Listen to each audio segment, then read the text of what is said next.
Hi guys! Welcome back sa aking YouTube channel. For today's video, ituturo ko sa inyo kung paano mag-cash in sa GCash gamit ang QR code. Bale, ang gagawin ko ay mag-cash in ako sa SM Supermarket kung kaya't mag-generate ako ng QR code mula sa aking GCash app. Simulan natin sa pag-click sa cash in.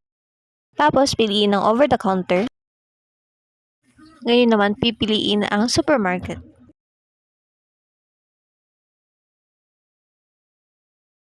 Hanapin ang SM Group of Supermarkets.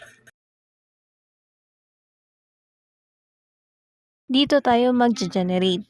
Sundan lamang natin ang steps. Step 1, inform natin si cashier na mag-cash in tayo. Step 2, itap na natin yung generate barcode sa taas. Tapos ilagay natin yung amount na gusto natin i-cash in. Step 3 ay kung saan magbabayad na tayo at mag-aantay ng resibo.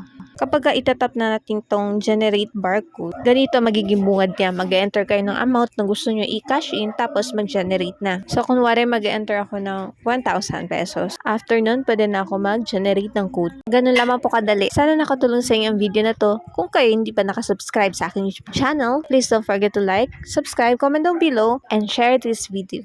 Yun lamang po. Salamat sa panonood.